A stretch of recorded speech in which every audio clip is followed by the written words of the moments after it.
叫你找人，不是抢人。主上，这位女郎是自愿来的。自愿来的能哭得像死了夫君一样？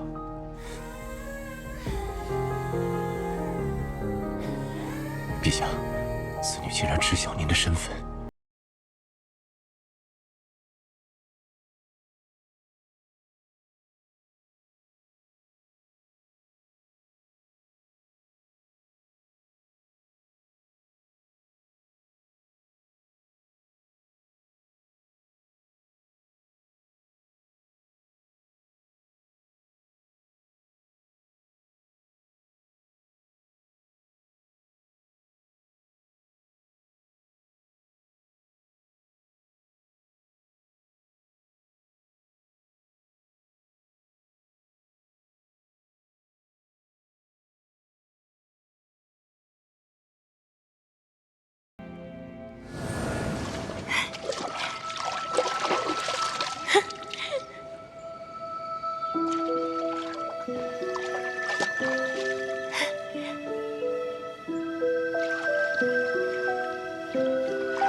他为何无端入我梦中，惹我倾心？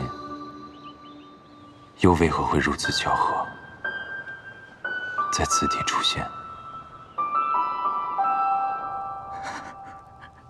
他出现的实在蹊跷，我不能因为那梦就疏于提防。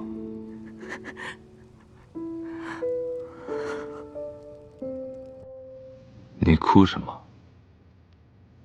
人间别久不成悲，乍相逢怎悲？你认识我？我当然认识你了，我们见过。这一世初见。这一世。映山河浩荡，碎泪眼前。几时流光生来锦绣万千。那你缘何出现在姑的面前？为了来见你啊！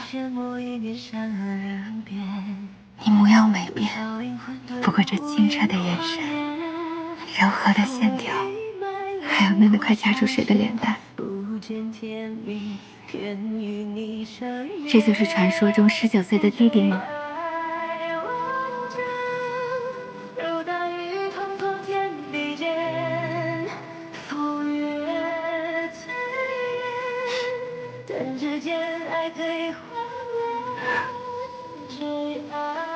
你都在说些什么混话？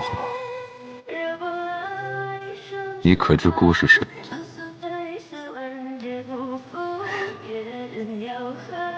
你是司马交，是这护国的小皇帝。那你可听说过姑杀人如麻？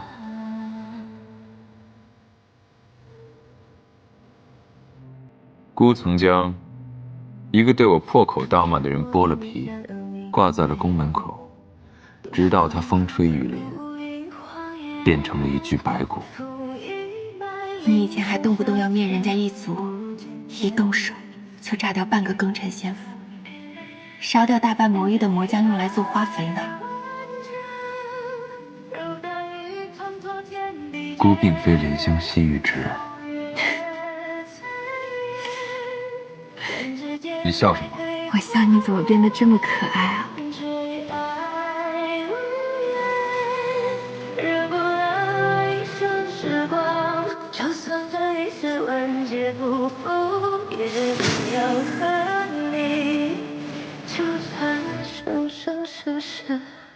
终于见到你了。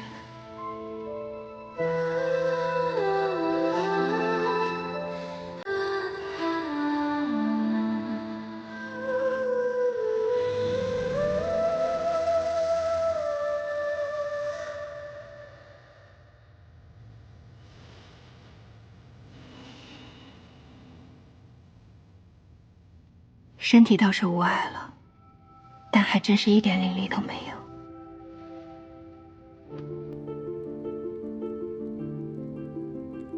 还是从前那个模样，却又看起来如此不同。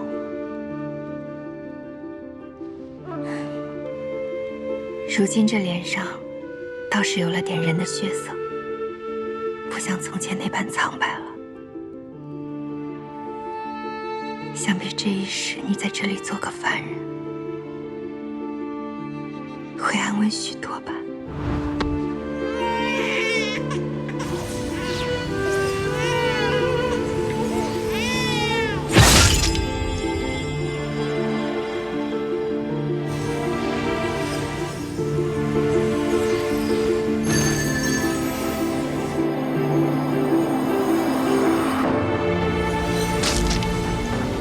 我快要死了，天要杀我，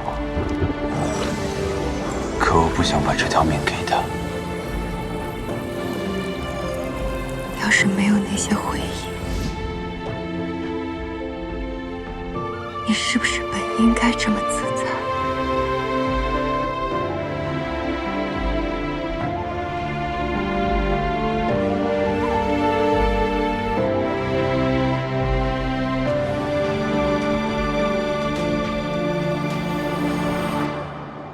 陛下，救走魏显瑜的人查到了。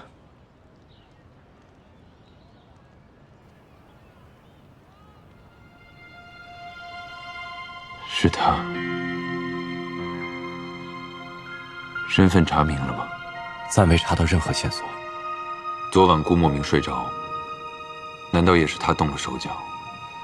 若他真是南燕后党羽，那入我梦中，便是一场阴谋了。准备一下，姑要带他回宫。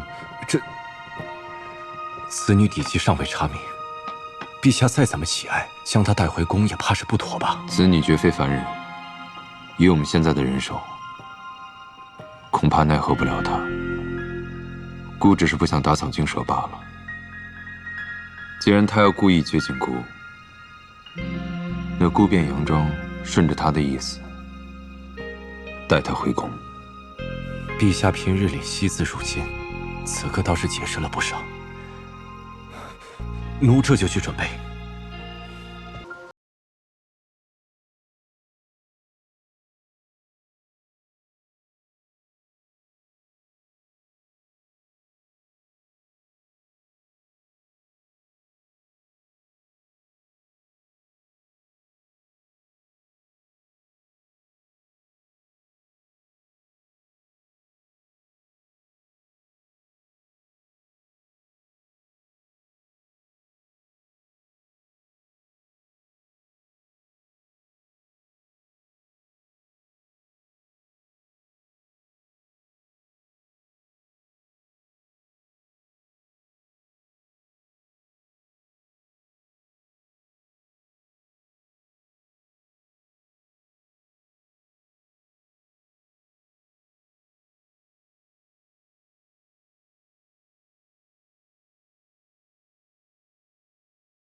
公主如此忧思，会伤身体。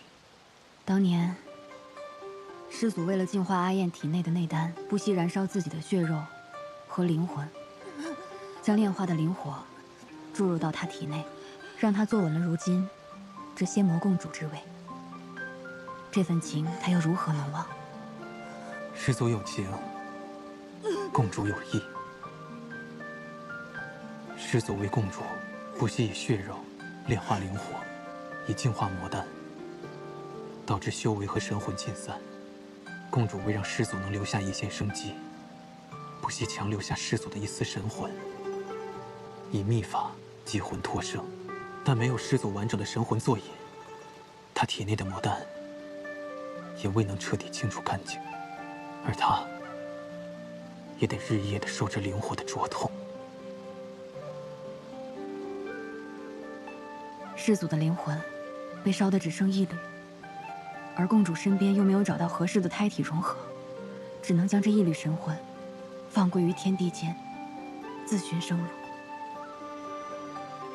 我们阿燕如今也不知道她的师祖身在何处。国师，这碗药定要让他喝下，我们难解他心中之苦，至少可以缓解他身体上的痛苦才好。如今现世安稳，正是我曾向往许久的安宁。司马娇，若是你也在就好了。国师大人来了，我来监督你喝药。你师傅说了，这个药专门针对你体内的灼痛感，必须坚持喝才有效果。来，效果甚微，每个月总要疼那么几天。不只是镇痛，你体内的魔主内丹虽然已被压制，不过还是会经常烦闷啊。这个药能让你清新几分。快喝，听话。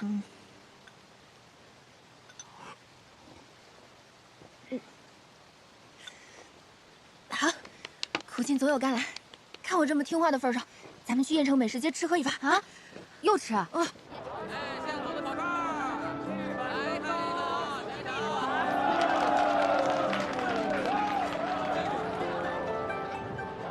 你留给我的这些东西，我都很喜欢。可是没了你，再喜欢又有何意义呢？你看，你那个游学互访、仙魔共荣的办法果然有效。你看如今这街上，这仙魔都亲如一家了，是不是？要不吃这家？好啊，走。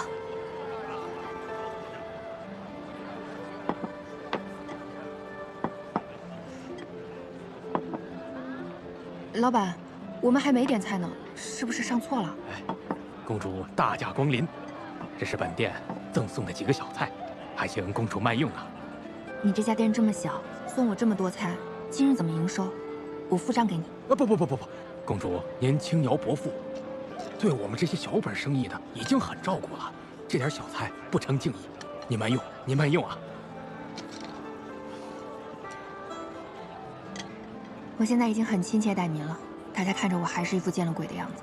你要理解，毕竟你手刃了司马娇的名声在外，而且如今又融合了灵火。他谋划这些，就是为了让所有人不敢犯我。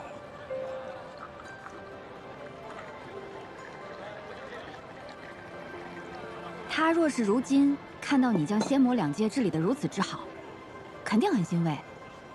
好了好了，喝酒。红罗这国师当的兢兢业业，克己奉公。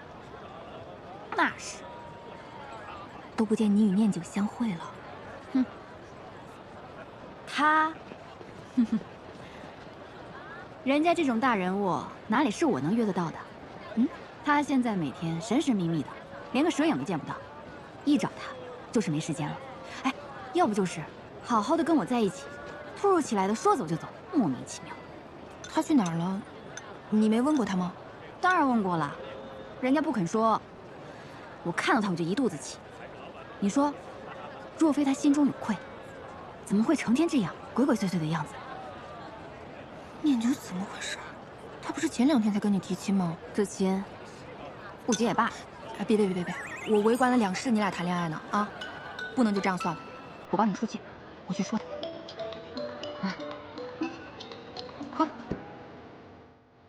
也不知仙魔两界和亲，算不算？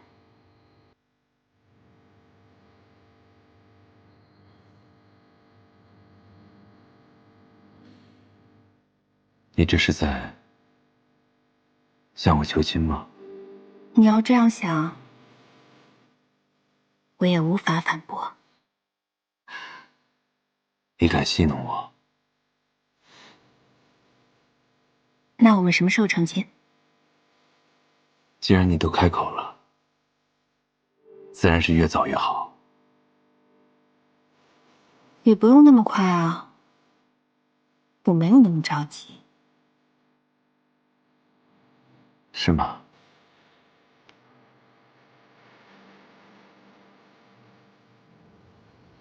我处不及，先出击。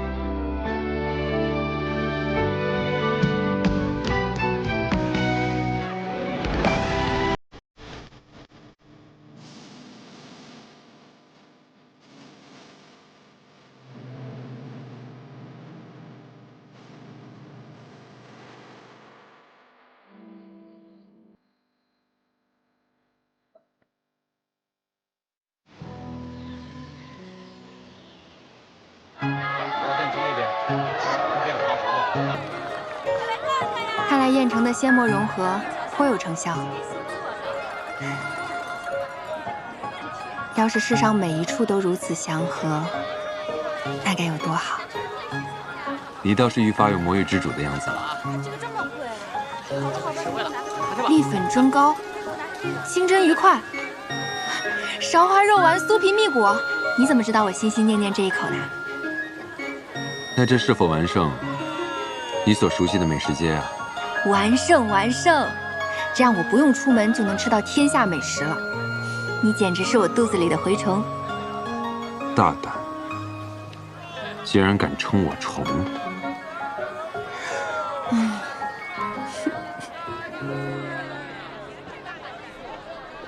阿燕，好久不见。娇娇，你来做什么？阿燕的内丹无法与魔丹融合，继续下去，她会死的。我能帮她。你如何能帮他？我们常讲，有融合内丹的功法，或许可以一试。明离在哪里？上一次见他是在魔域山林，现在或许已经逃了。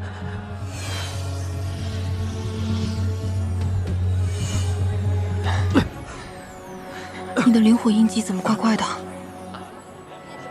你的伤不是痊愈了吗？无妨，只需要休养就行。原来不也这样吗？你无需担心，眼下最要紧的是你的内丹。你也不要太紧张。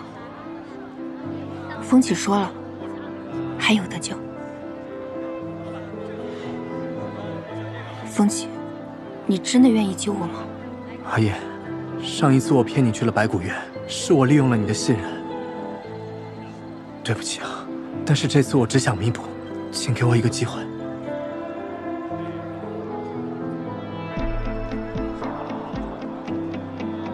娇娇，要不再给风起一个机会吧？他本性不坏的，他只是被利用了。况且，如今唯一会洗魂的赤乾驴已经死了，在你的真言之势下，他也说不了谎。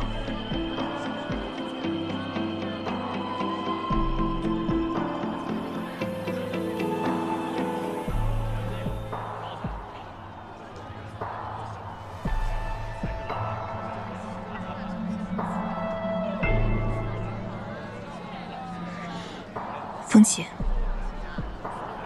那融合内丹之事，就麻烦你了。我定会全力以赴。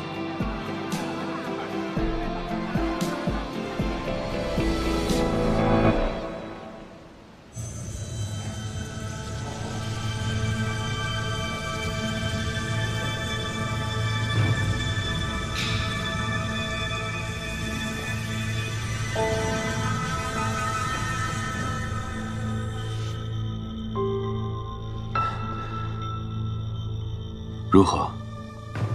并无什么不适，只是暂时稳住了。但这魔主内丹太过强劲，想要彻底的融合，还需要一些时日。我去给你熬些汤药，巩固一下。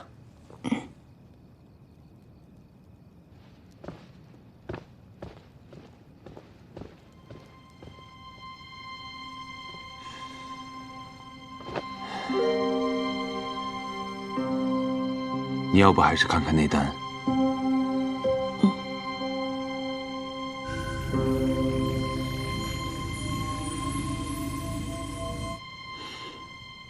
两颗内丹已经开始融合了。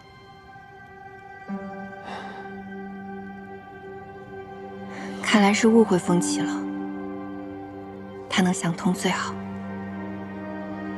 我始终觉得，这消息来得太过轻易。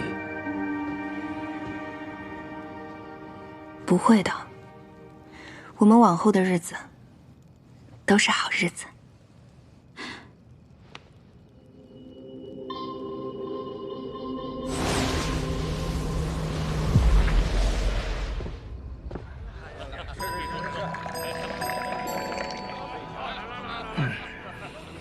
从前竟不知道我们仙府还有此等仙品。哼，这酒如何就产自你们仙府了？我们魔域也有此等美酒。真是好笑。且不说今日这宴席上的所有灵石，皆是我们师祖所寻，还有这等灵气充沛的美酒，你们魔域怎么会有？你们魔域有的，恐怕只有那装神弄鬼的巫蛊瘴气吧。你敢说这是？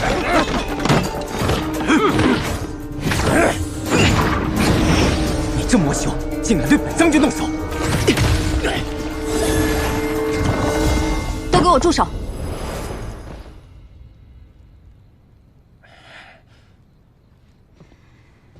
今日在燕城设宴，是为了庆祝仙魔的安定。你说你们如此行事，难道是想违背师祖，还有魔主的嘱咐啊？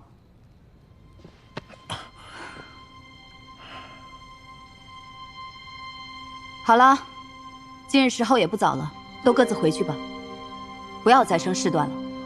是。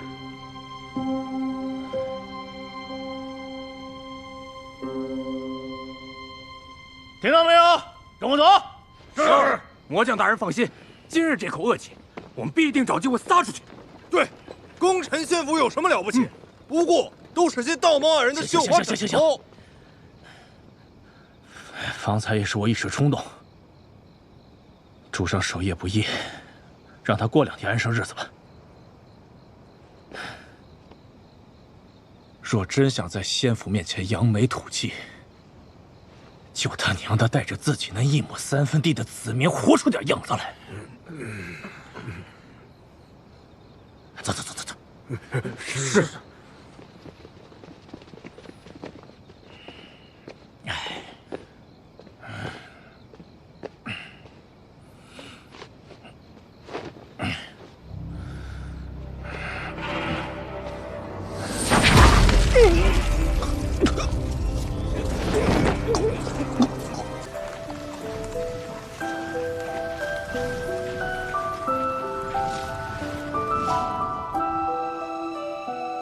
公主，这怎么回事？是师祖和师祖娘娘。司马昭居然没有死，我们的魔主怎么会变成他们的师祖娘娘？我就说，他根本诛灭不了灵火，还跟司马昭勾搭上，你们还要认他当魔主？战争毕竟不是长久之计，我与仙府师祖已经商议好了，他会为我们解决魔族缺乏灵脉修炼的问题。此话当真？好事啊，太好了！这对我魔域来说，可是可遇不可求的大事啊！太好了！有一条规矩需要遵循，只要魔域之人不再挑起仙魔2界的争端，便能同仙府之人一样，靠着灵脉增长修为，从此便不必寻求那些邪魔歪道，吃人取丹的术法。若有不知好歹的挑事者，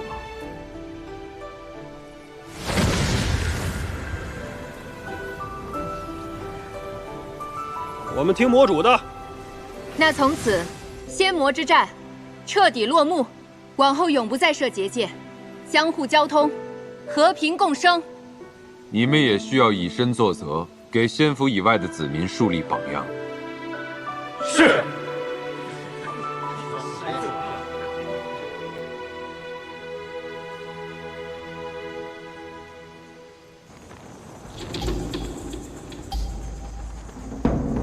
彼岸究竟去了何处？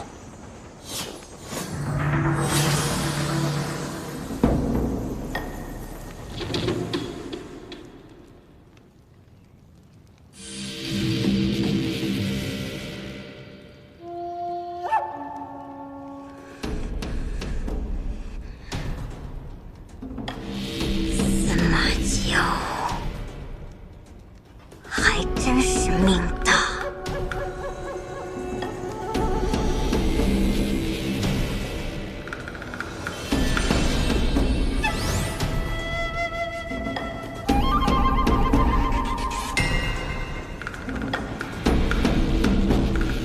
是凤山血脉的踪迹，找到了。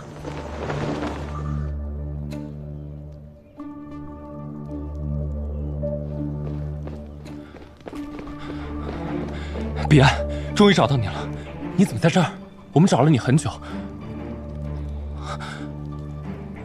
你不是彼岸。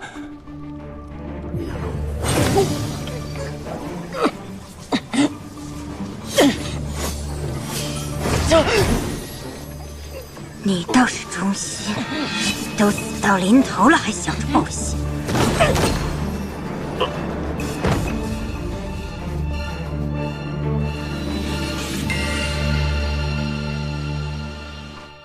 白竹死了。是，彼岸消失后，我和白竹就循着线索分头寻找彼岸，但就在刚刚，白竹的命灯灭了，魂魄全散。都怪我。我没有和白竹同行，最近仙魔两界的纷争才刚刚平息，眼下各处都很混乱，还有不少想要夺取仙府子民内丹的魔修。彼岸没了防护法罩，他的血气很快就会被油颜的残魂寻到。从他无缘无故的失踪和白竹之死来看，恐怕油颜已经找到了彼岸，想借彼岸之躯复生。这么说来，白竹之死就是油颜造成的。我掘地三尺也要把他挖出来，给白竹和彼岸报仇。还有那些魔域的叛贼们，他们一定是想着油颜可以卷土重来，所以才不肯服庭宴。这个臭魔虫，只剩下一缕孤魂了，竟然还能掀起风波。明离是油颜的心腹，想找到油颜，可从明离下手。至于旁的那些生事的杂草，除去他们，并非一朝一夕的事情。你去仙府，找一些有谋略和将才的仙士，最好是了解魔域本土之人，让庭院挑一些他喜欢的，留在魔域为他办事。如今仙魔两界暂时安稳，也能让那些常年流落在外的仙府子民回家了。念九里命。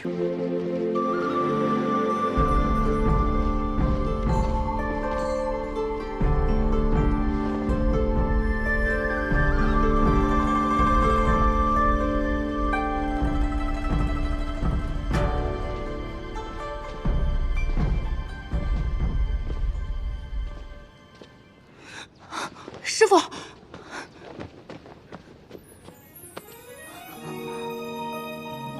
师兄，庭院徒儿，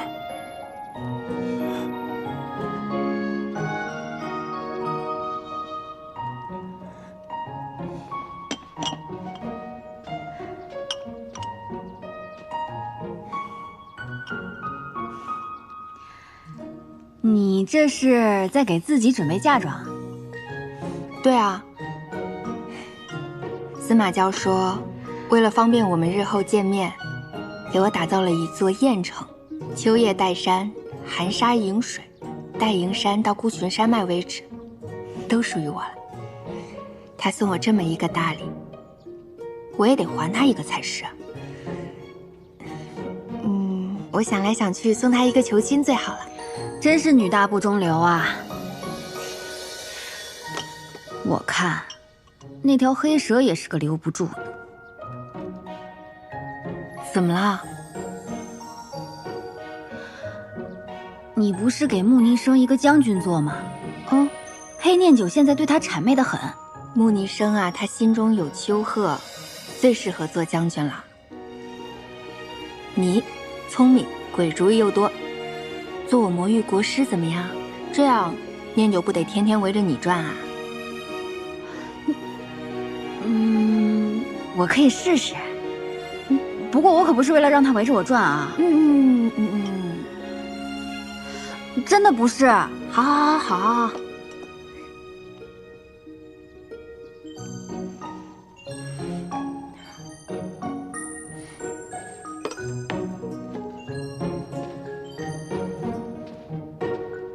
我找红罗。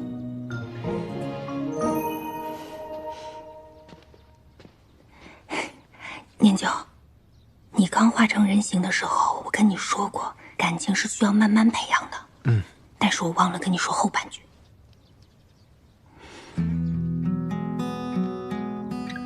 当感情培养的足够多的时候，该决断的时候，你就要当机立断，不要错失良机。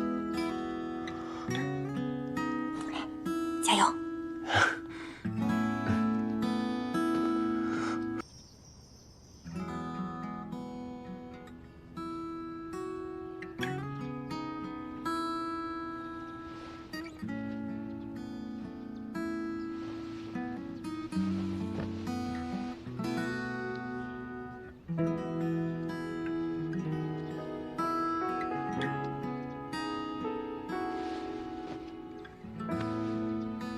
睡得可好？不好，感觉好冷。昨日我离开后，可有发生什么特别的事情？昨日没有啊，就突然觉得好冷。风起跟我说了一些莫名其妙的话，什么我以前来过这里。我去找他。怎么了？你看上去脸色不太好，不会是想去找他打架吧？你突然愈甚的寒气，我怀疑并不是偶然。此事透露着诡异，恐怕风起隐瞒了我们一些事情。我用真言之事探一探便知。别，你跟风起本来就有矛盾，我怕你俩再吵起来。有什么要问的，我去就可以了。你一个人去？可以的，放心。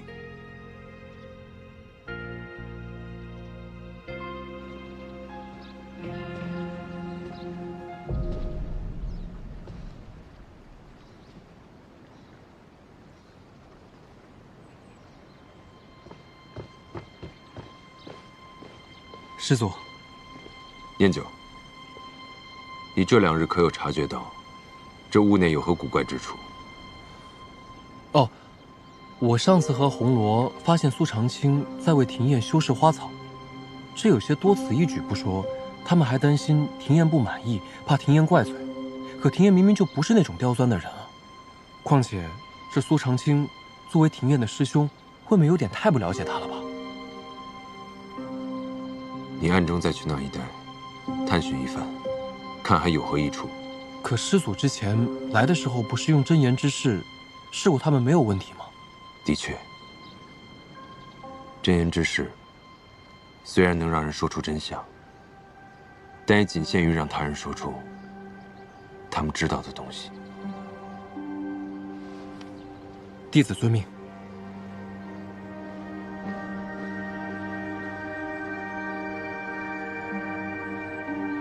这些花模样是怪了一点，但都是普通的花呀。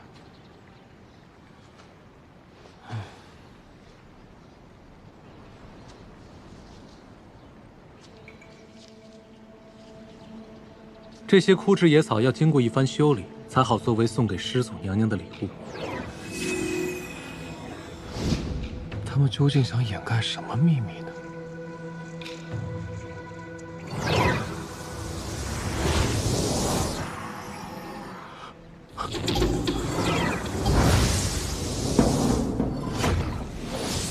怪不得他们要用灵力来修饰花草。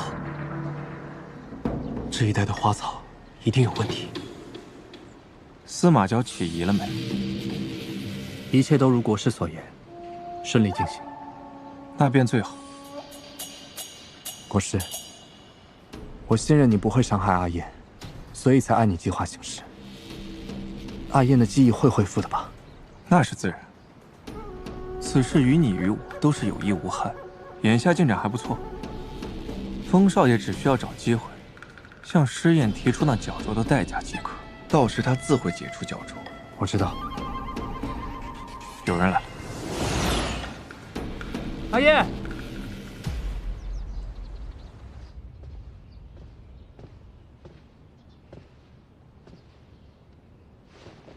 师祖，正好，大家都在，我与庭燕打算再住上一阵子，再拨几条灵脉给古雨雾，作为赏赐。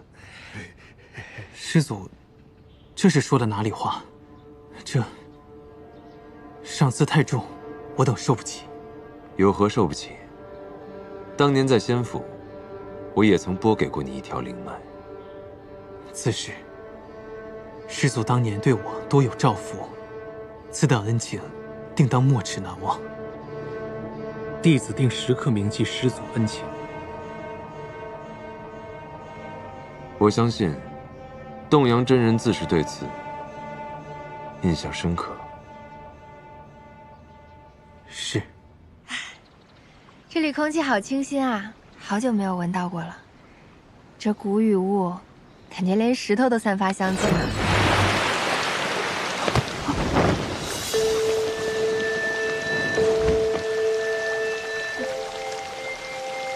我这是用力过猛，把石头给拍漏了。怎么可能？这瀑布与你是从小到大的情谊啊！这些年你不在，它也便渐渐凝于石中。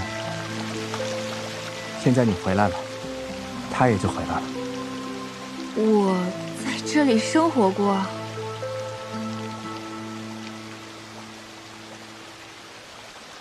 这片湖，便是你从小长大的地方。我又不是鱼，怎么可能生活在水里？你可是想起什么了？想起什么？阿燕，你本是一条寒鱼，也正是因为如此，你才会有极寒之体。你是不是认错人了？我不会。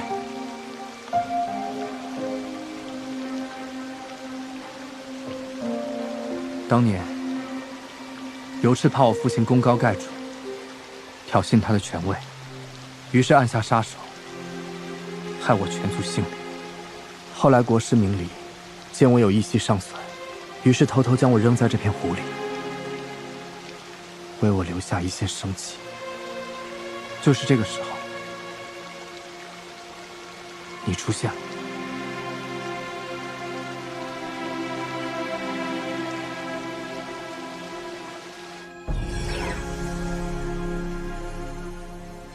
庭院那边，不知情况如何。可是你说的，我没有记忆。但我不会忘。你本是一条寒鱼，因为魔主尤赤，变化成人形肉身。机缘巧合之下，你在这里救了我。为了救活我，你甚至撕下了自己心口的一片鱼鳞。这样的情谊，我怎么能忘？你说我救了你？难道你以为我是你一直要找的姑娘？不是我以为，而是你正是她。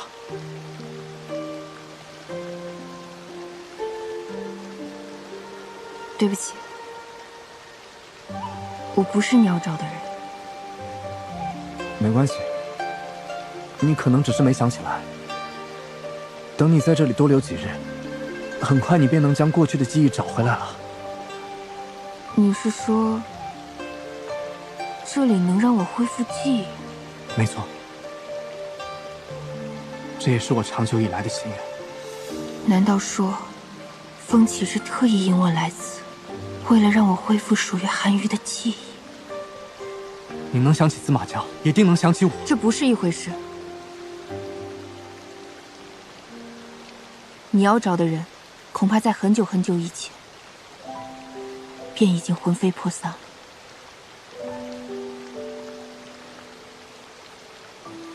所以我才能成为现在这样的我。那些记忆我不会有的。这样说，你能明白吗？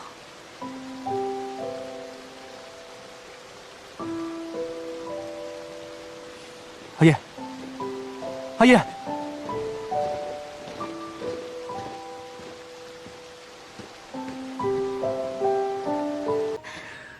跟我来吧。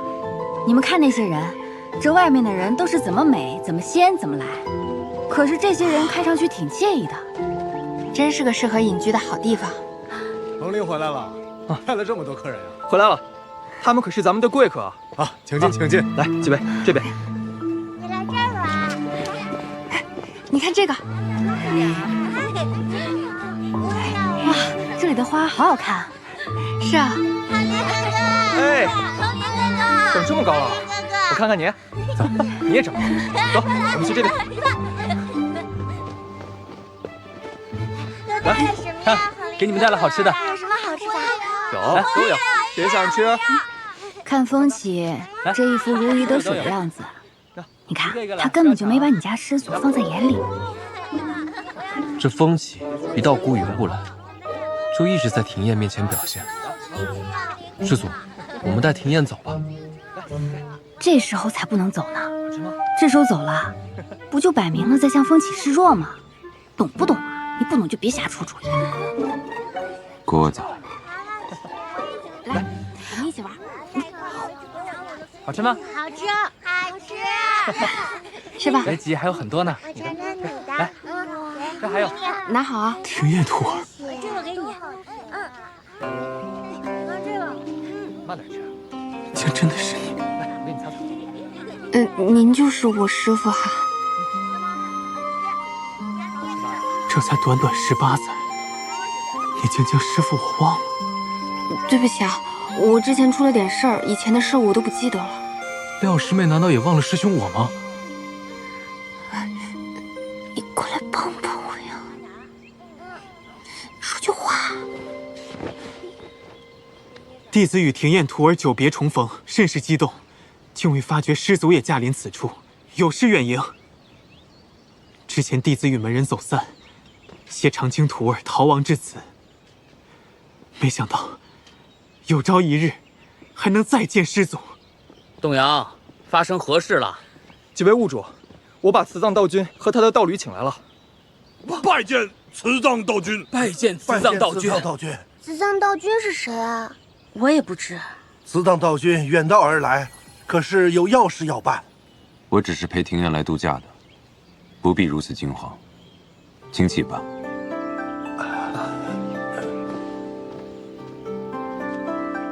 度假，调整作息，放松身心。来调整作息，放松身心。简言之，度假。度假。好词，好词。那，敢问师祖，这次在古雨雾打算待多久呢？看他心情。道君，诸位，请容在下带诸位先稍事休息。晚些，我们将设宴款待各位贵客。不过古雨雾不比外界，只有些普通的蔬菜、水果和牲畜，招待不周，还请各位贵客见谅。那不如我们一起吃烧烤吧，正好我有好多烧烤架，大家就带一些自己种的、养的菜跟肉就好了。既然徒儿说了，那便召开烧烤大会吧。师祖，您意下如何？听师祖娘娘的。那弟子就和几位物主一起先去准备了。是。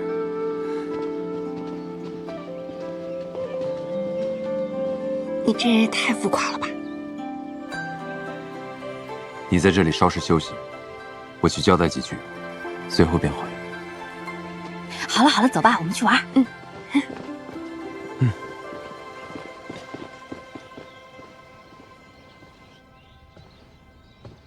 师祖，不知师祖还有什么其他的吩咐？古雨雾的主事都在这里了。是，都在这里了。你们派横林带廖廷彦来古雨雾，究竟有何目的？弟子只是听闻廷彦徒儿流落魔域，便邀他来此重聚。我等并无恶意。确实如此。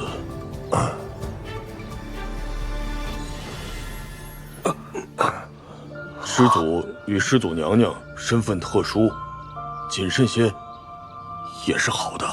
古雨雾这等地方，能受师祖和娘娘的青睐，是我等之幸。那便劳烦各位多加关照。我等必将全力照料各位贵客。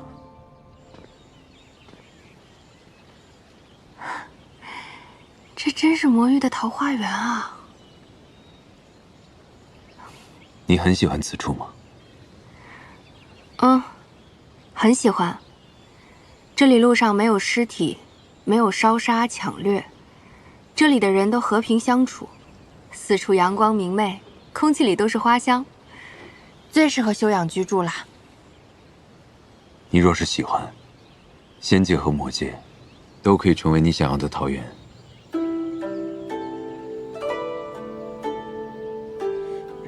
少给我画饼。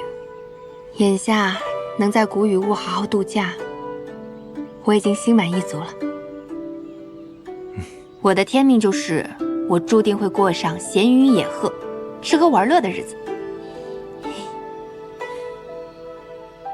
你越来越像从前了。从前什么模样？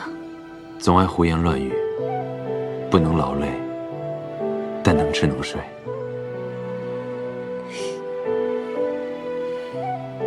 那多亏你了。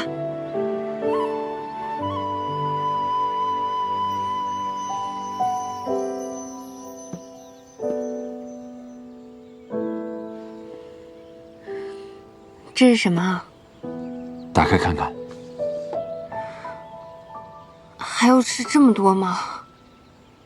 那这吃完，我修为不得长得顶破天去啊！不能这样，这样你的血都不够流的了。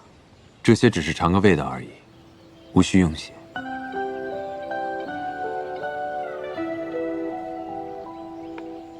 那不就相当于吃了个寂寞？你不是喜欢它的味道吗？就当糖果吃了。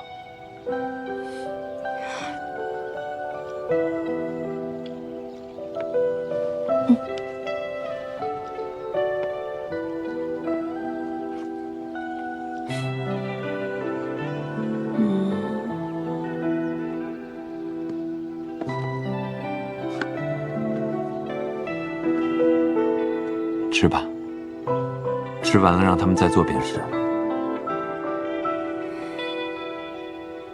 糖吃太多会苦的，慢慢来，才比较有味道。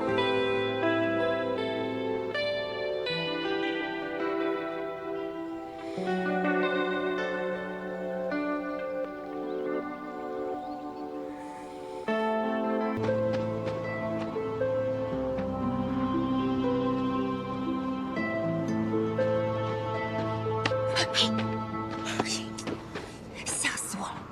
你俩怎么来了？我出去找到我爹，弄清楚真相就回来了。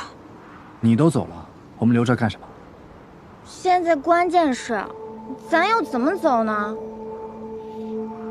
依我看，用灵术飞出去。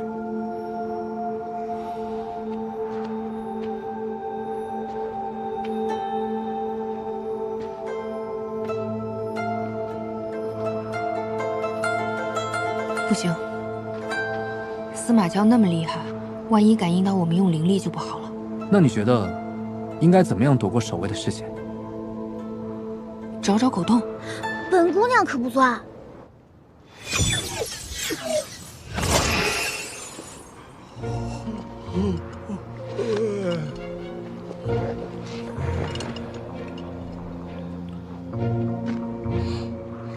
没想到在师祖手底下办事儿，也敢这么偷懒。天助我也！走，走。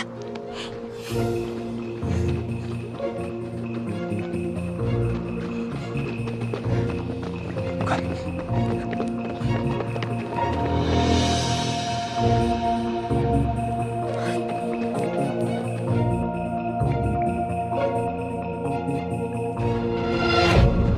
风起将那韩瑜从司马娇身边带走了。是，我们的人一直都在关注着风起的动向，亲眼看着风起带着尸燕还有一个小童住进了真实楼。安排下去，正是我们下手的好时机。是。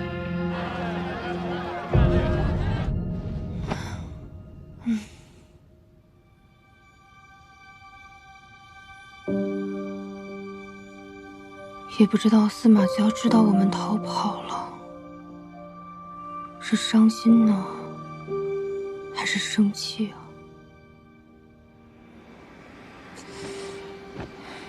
算了，自己的事儿都没搞明白呢，还担心别人。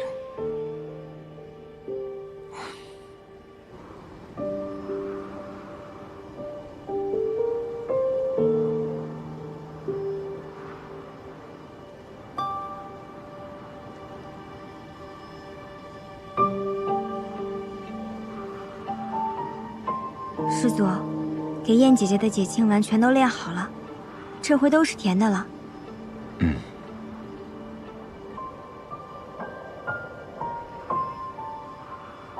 可是如今燕姐姐走了，这些丹药该如何给她呢？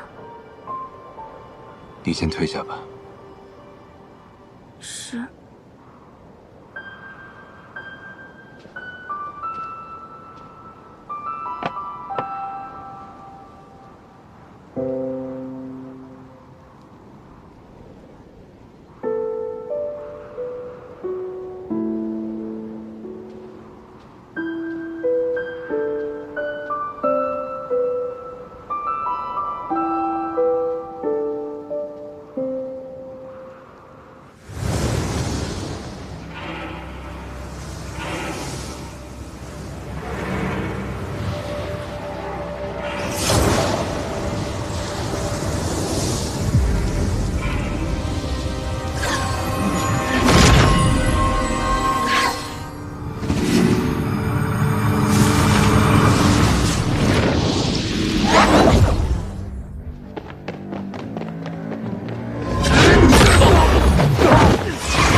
谁派你来的？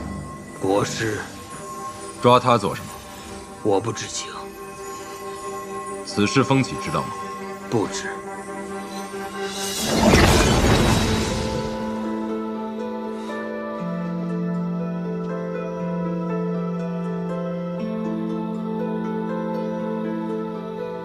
魔域的国师，抓庭燕做什么？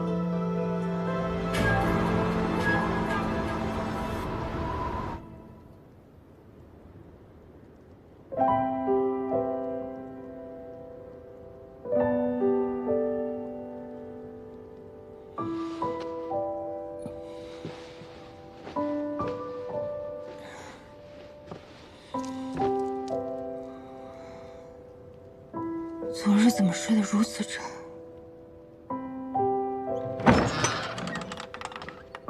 因为有人给你们施了昏厥的术法。彼岸，我怎么又回来了？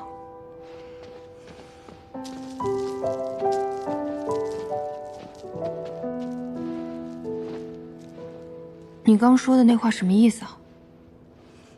你们留宿的那家真诗楼的老板，在你们房中的檀香动了手脚，想趁你们睡着之际对你们下手。幸好师祖及时赶到了呢。红罗跟风起呢？燕姐姐，你放心，师祖知晓你在乎他们二人，把他们二人一并救了回来。燕姐姐，你关心别人，却不关心师祖，我替师祖感到难过。我如今分不清什么是真，什么是假，也不知如何面对他。那你先别管那些，真心总是做不得伪的吧？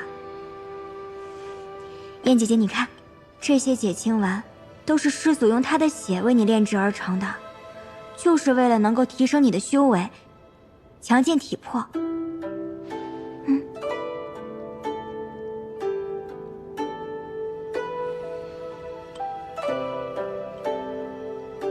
司马教应当知道，我若提升了修为，便能进入灵府知悉当年真相。他竟不怕我知晓吗？若司马教说的是真的，我爹说的岂不是假的？那我这10几年都是假的吗？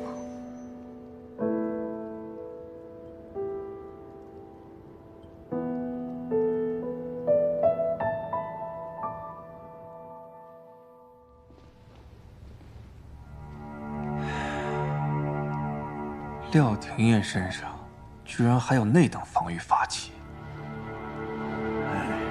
是啊，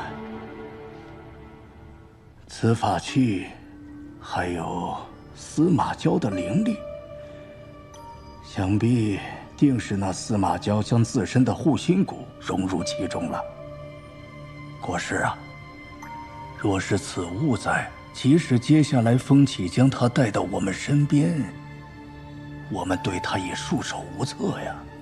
那等法器，非旁人能轻易摘取，得想个巧妙的法子，让廖廷烨自己将那脚镯给摘下来。诗千缕那边情况如何了？回国师，我们查明，诗千缕曾对其妹施以洗魂术，把人送去司马胶那里，使了一招离间计，却似乎未能得手。洗魂术，他竟善此独门秘法。他现在人在何处？暂避一偏僻宅中躲藏度日。看来诗千缕是时候派上用场了。既然钱都已经被搜了魂，为何司马教没有任何动静？看来廖廷烨还是没有动手。这个没用的东西，难道我们施家真的要穷途末路了吗？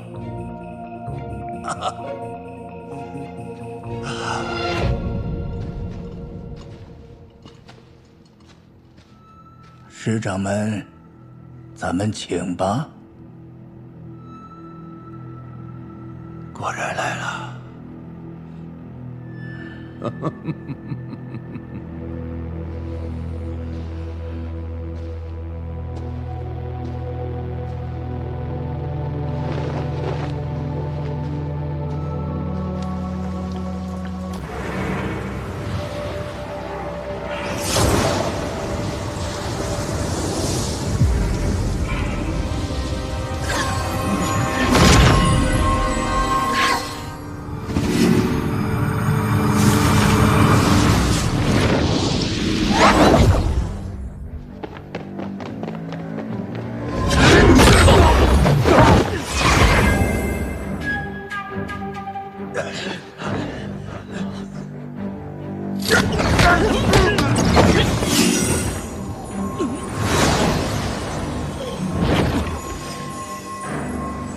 谁派你来的？国师，抓他做什么？我不知情。此事风起知道吗？不知。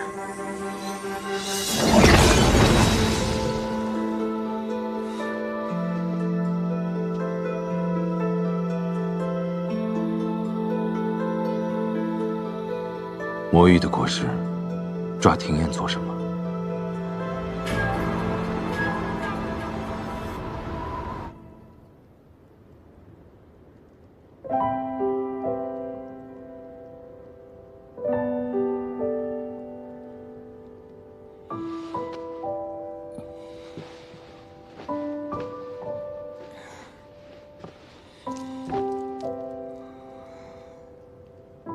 昨日怎么睡得如此沉？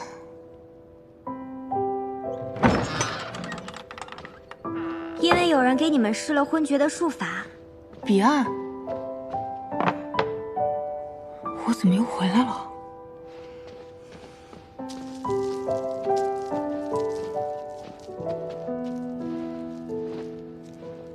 你刚说的那话什么意思啊？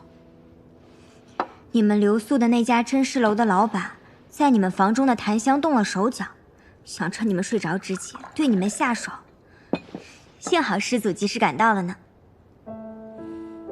红罗跟风起呢？燕姐姐，你放心，师祖知晓你在乎他们二人，把他们二人一并救了回来。燕姐姐，你关心别人，却不关心师祖，我替师祖感到难过。我如今分不清什么是真，什么是假，也不知如何面对他。那你先别管那些，真心总是做不得伪的吧？燕姐姐，你看，这些解清丸都是师祖用他的血为你炼制而成的，就是为了能够提升你的修为，强健体魄。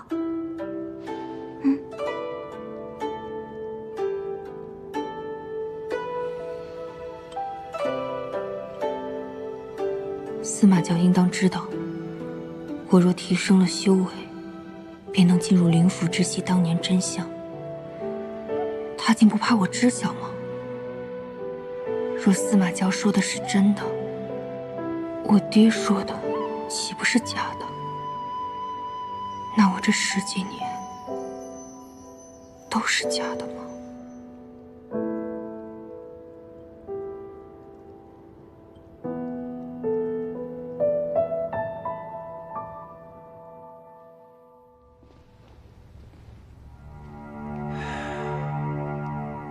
廖廷燕身上居然还有那等防御法器。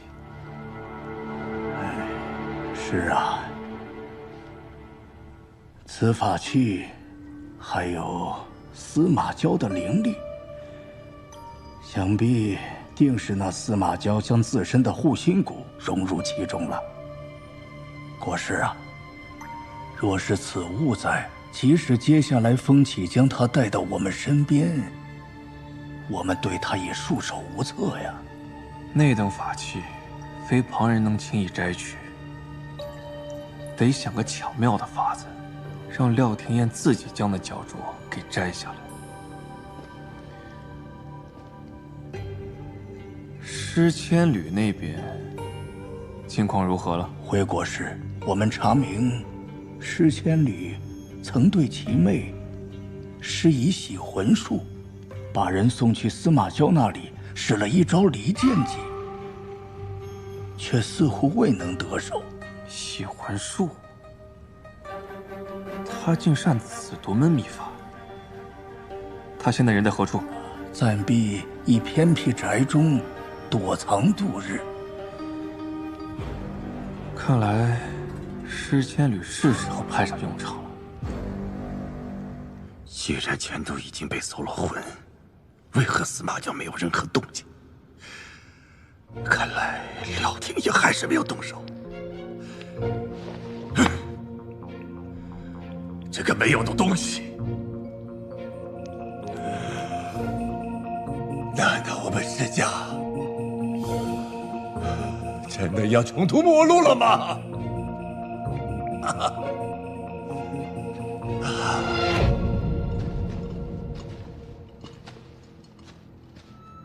师长们，咱们请吧。果然来了。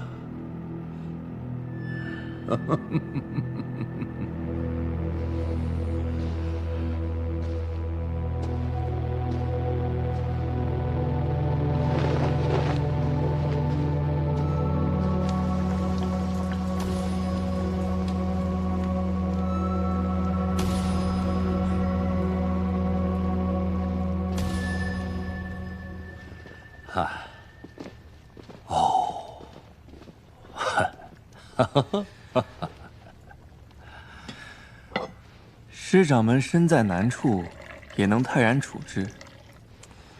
果然如尊师拥有道君一般沉稳清醒。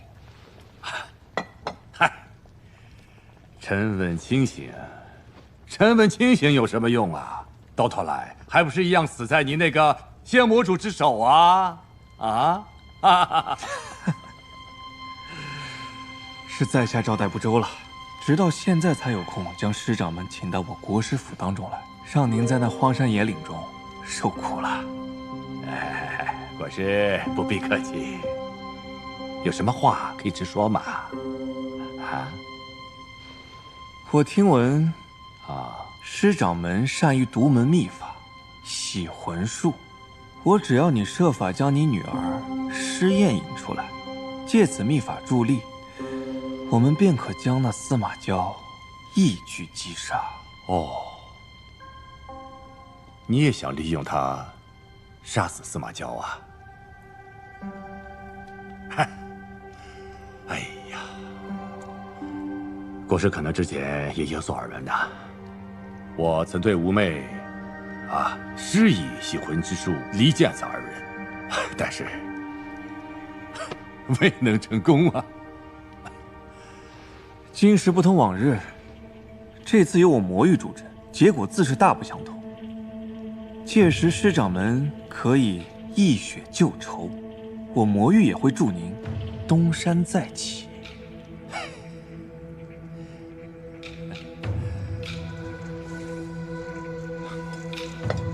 国师，引他出来倒是不难。但得要有个人做饵啊！好，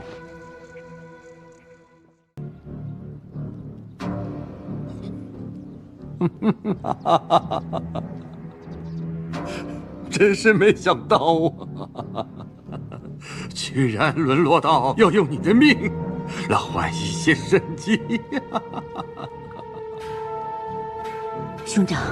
如今我们已经步入绝境，千度愿为师家复仇争取机会。那不行，你要是出现在司马娇的面前，必定是死路一条。况且，我们手里面还有廖廷彦这枚棋子呢。廖廷彦如果想要动手的话，他还用等到今日吗？如果我被抓到司马娇面前，他必定会向我搜魂，向廖廷彦证明自己。你把我们想要让他看到的记忆植入我的神符之中。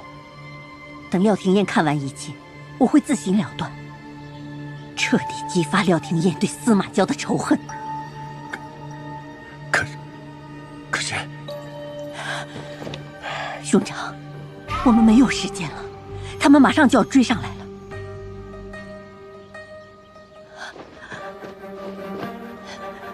千度在此，拜别兄长，待石家大仇得报之日，望兄长托以清风告知。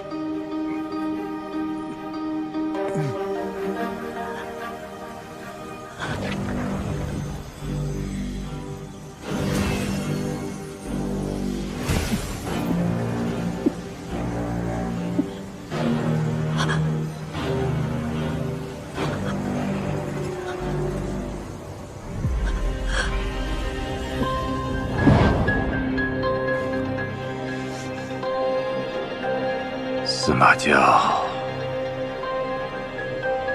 我会让你死在你心爱的人手里的。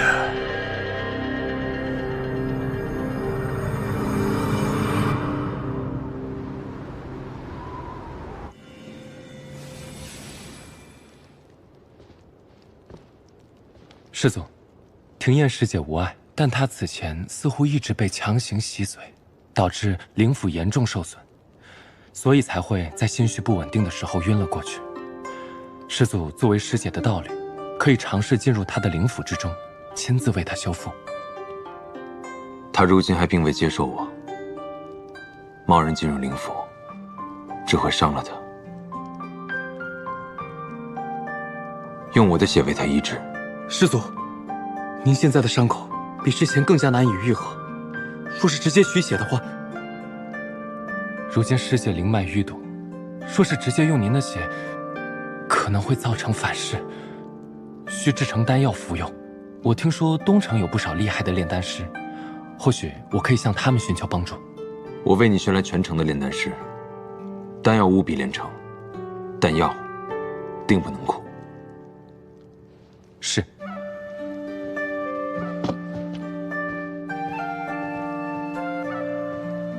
念九，寻找10千里的人安排下去没？弟兄们已经全部准备妥当，可以随时出发搜寻10千里。即刻出发。是。哦，对了，师祖，我们搜捕的时候，也可以顺势攻下魔域的西南部。西南3城，并无归降之意，不必做无谓的牺牲。师祖，您现在也开始关心他人生死了。师祖，我走之前还有一事相求。红罗重生之日，我会传信于你。谢谢师祖。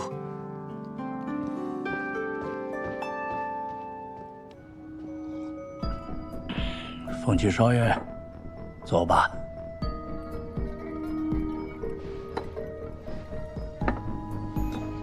鬼爷，今日有事，就不接话了。是不是你那搭档阿燕失踪了？您莫非知道什么线索？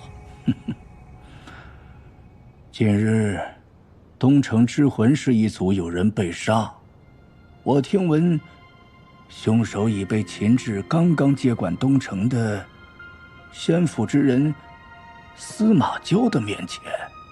之魂师在东城势力不小，我倒是什么人如此狂妄，就顺手查了查。那凶手应是阿燕，不错。您的意思是，他被抓了？我昨日派人细查了，才发现他身份可不简单呐。竟是魔主尤赤为了刺杀司马娇亲手培养的刺客，乃白骨渊中一条寒鱼。司马娇残暴无比，你那搭档怕是危险了。他真的是那寒鱼？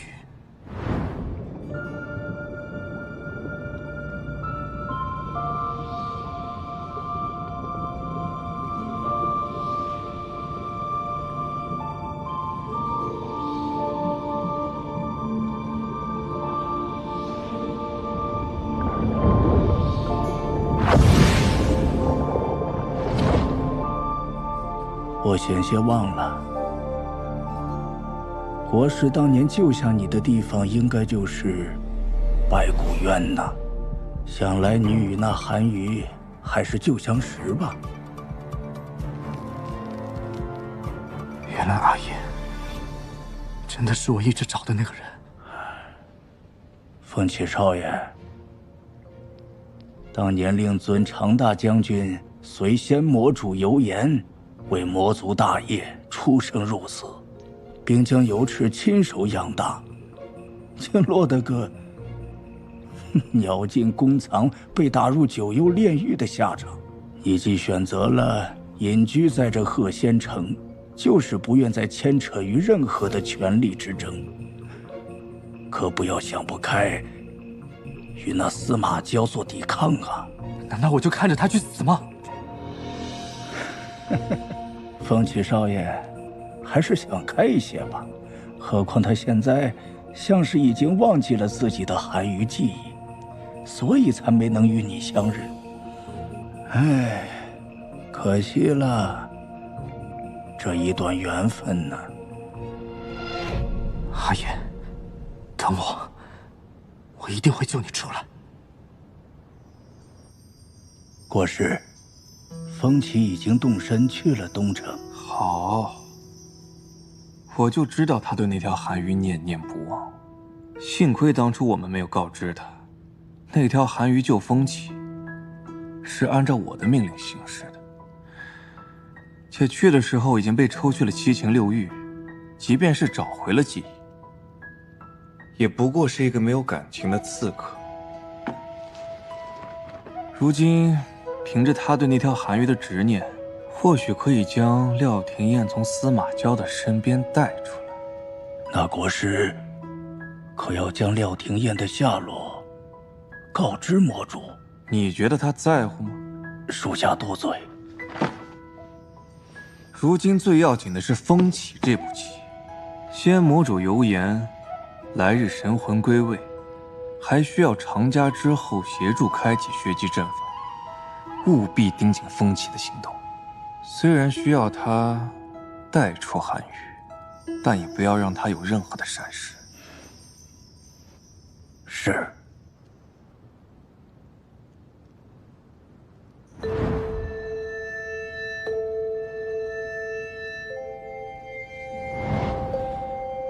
司马娇没必要骗我，他大可以直接杀了我。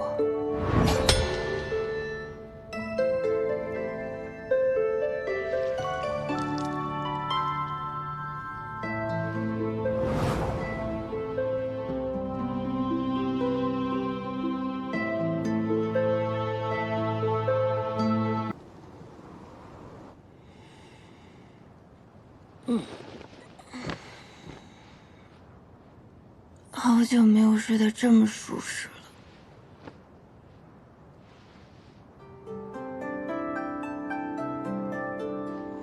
我去，我怎么在敌方阵营睡这么安稳？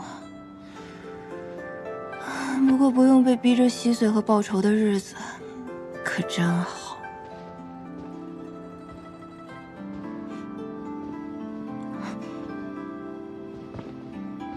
可有做噩梦？没有，难得的一觉睡到天亮。从前，稀松平常的事，如今已变成难得了。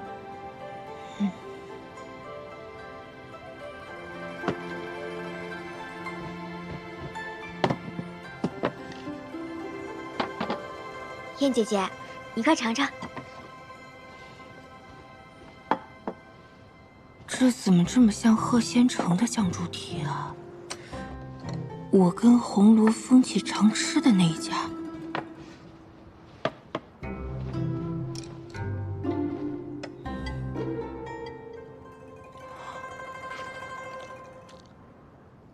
居然真的是。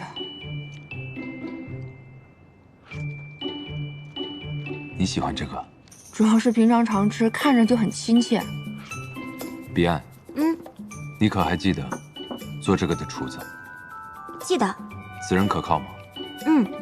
带进府里的人，念九哥哥通通排查过的，我这就把他带来给世子看。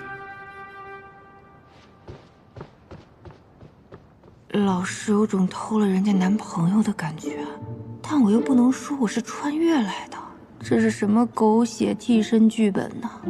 万一司马娇得知真相，把我灭了怎么办？其实也不用专门给我找厨子，等红罗复活，我就带着他离开了，不叨扰你了哈。你要去哪里？回到石千里身边。啊，虽然你跟他有仇，但他毕竟是我爹嘛。我呢，就打算带着他和红罗找个好地方，好好的过下半辈子，也不出现在你面前了。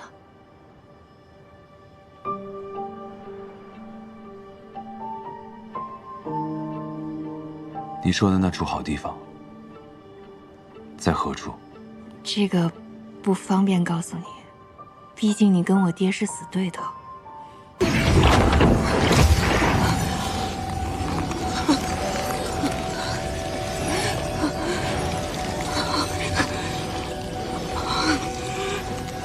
果然奏效，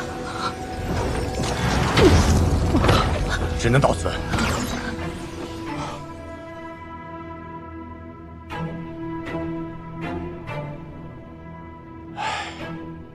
真须惨死在司马娇的手里，我却不能够亲手替他报仇。兄长，你已经尽力了。虽然我们没有把他的极寒之体全部激发出来，但是已大有改善。再加上司马娇对他尚有情谊，心无防备，我相信他一定会成功的。我不怕他杀不了，我是怕他下不了手。那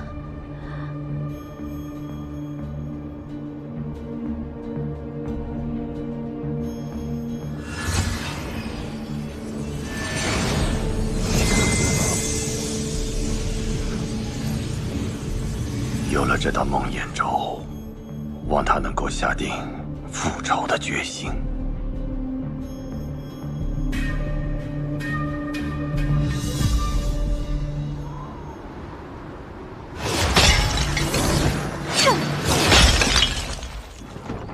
这大清早的，你在干什么？爹，女儿昨晚梦到兄长，心中愤懑，恨不得现在就去找司马娇杀之而后快。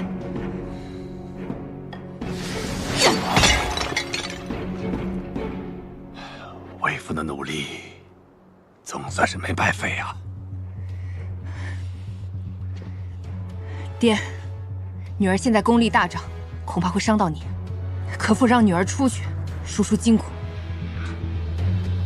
去吧，莫要在外边搞出事端来。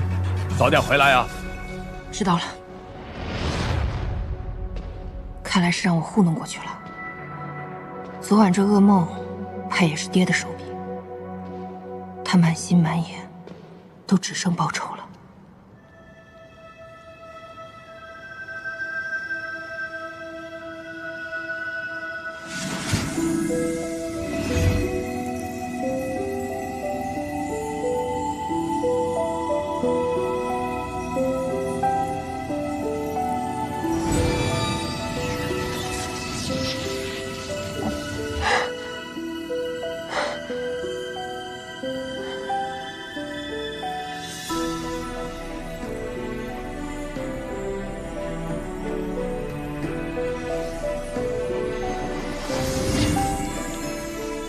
这个璎珞项圈，不是在渡雷劫的时候坏了吗？怎么还比之前漂亮了？这件法器可以抵御所有人造成的伤害。停业！停业！停业！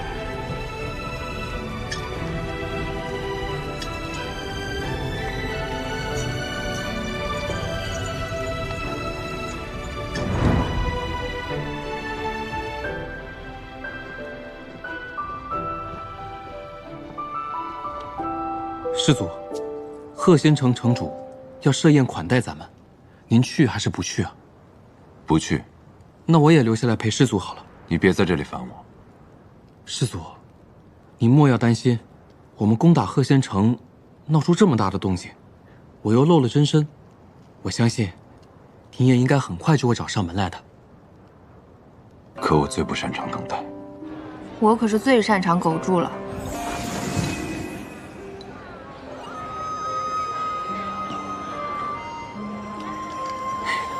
简直想现在就带我爹去古雨屋躲风头。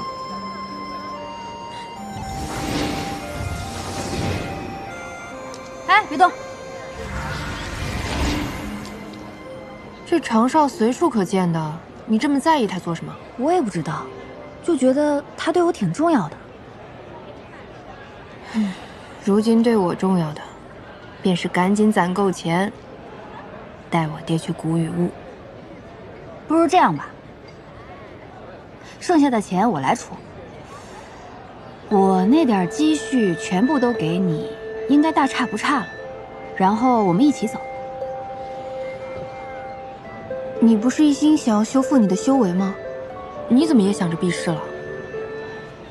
哎呀，在这个声色犬马的地方呢，提高修为只是为了自保。况且，若不是我身子骨弱，我是不会留在这里的。你要是把赎身的钱给了我，怎么离开这儿？那攻过来的东城城主不是一条黑蛇吗？只要搞定他，我看到时候谁敢阻拦我离开这胭脂台？行，我这就去说服我爹，这钱我日后慢慢还你。跟我说这个生分了不是？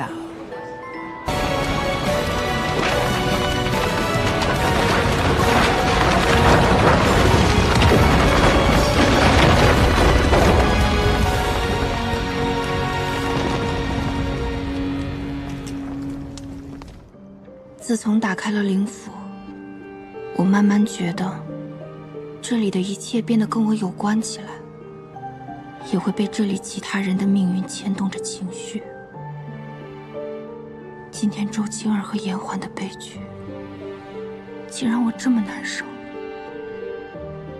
颜欢不过活了20几年，师祖却在这种命运之下，活了几百年。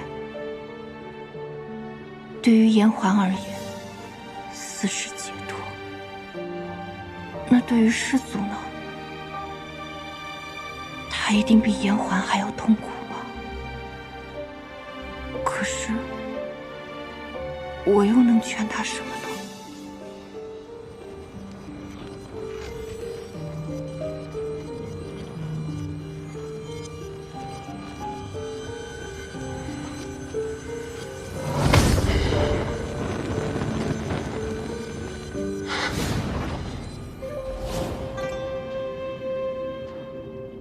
杀了他！